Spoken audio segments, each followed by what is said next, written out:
Voilà, ouais. Et le SPALC qui passe à la télé. Ah, c'est bien. C'est un drapeau que je connaissais pas encore. Ah, c'est pour ça. Voilà. Je suis curieux. C'est quoi, c'est l'enseignement privé? Ouais. Enseignement libre catholique, ouais. Ah, je vous vois pas là. Ah non, mais c'est pas grave. Moi, je me cache derrière mon drap. Ouais. Sur l'agneau, quasiment pas. On n'entend pas ce que le tout Non, nous Sud-Éduc, il y a eu autrefois des instituts. Vous pouvez me raconter un peu l'ambiance dans l'enseignement privé? J'ai cru comprendre que c'était... L'enseignement privé est concerné, comme tous les salariés du privé, au même titre que tous ses collègues par la réforme, et donc sont impactés au même titre que tous les collègues. C'est pourquoi on s'engage dans les manifestations. Quelle est l'ambiance actuellement? L'ambiance est tendue entre les épreuves de spécialité qui se profilent, une sorte de réforme du lycée qui peine à s'imposer parce qu'on n'en comprend pas le sens, et l'affaire des retraites, le projet de réforme sur les retraites, c'est pas ça. Oui, les examens pour les terminales, les examens de spécialité. Spécialité, oui. Sont prévus. Prochaines. Oui, ils sont prévus là, oui. Est-ce qu'ils vont se tenir normalement dans vos établissements? Pour le SPELC, par rapport au travail qu'ont fourni les élèves, par rapport au travail qu'ont fourni les enseignants, qui sont derrière vous, oui, on n'est pas favorable à perturber quand même le déroulement des examens. Il faut quand même séparer un peu les choses. Voilà. Ça, c'est le sujet qui divise actuellement oui.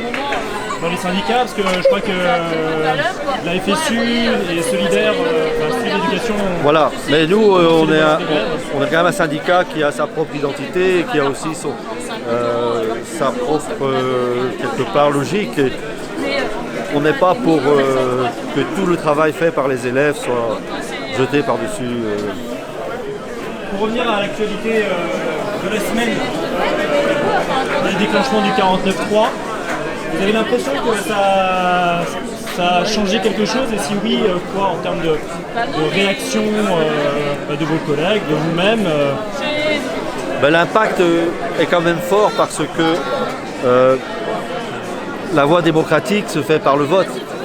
Certes, il y a eu un vote, on peut être d'accord, pas d'accord, certes, il y a eu un vote au Sénat, un vote aux commissions paritaires, et on refuse à la représentation nationale de pouvoir s'exprimer par le vote. Après, le chemin législatif fait que, oui, 49.3, responsabilité du gouvernement et motion de censure. Donc on n'a pas toutes les réponses. Vous espérez que cette motion de censure soit votée? Ce qu'on espère, c'est que le projet sur la retraite, après la motion de censure, c'est peut-être, mais que le projet puisse être retiré ou au moins fortement amendé. Voilà. Ok. Jeudi prochain, vous serez de nouveau dans la manifestation? Là, la fédération des SPELC consulte son conseil fédéral et on n'a pas la réponse encore à ce jour. Il y a des chances. Voilà.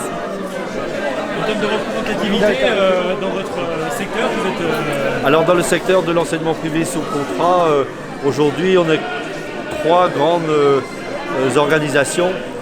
Il y a la FEP CFDT, donc l'enseignement privé, la branche enseignement privé de la CFDT. Pareil pour la CFTC et le SPELC, qui lui est un syndicat autonome indépendant. D'accord. Voilà. Vous êtes la section de Lannion, Bossuet, c'est ça? Voilà, nous on travaille à Bossuet, oui. Ok. Et vous vous appelez? Thoraval, Jean-Yves. Ça s'écrit comment? THORAVAL. Ok. Vous êtes prof de quoi? Sciences économiques et sociales. Ok. Voilà. Vous êtes bien placé pour décrypter Oui. ces réformes. Voilà, mais mes responsabilités syndicales aujourd'hui l'emportent sur l'enseignement parce que je suis plus devant élèves en fait. Ok. Merci beaucoup. Au revoir.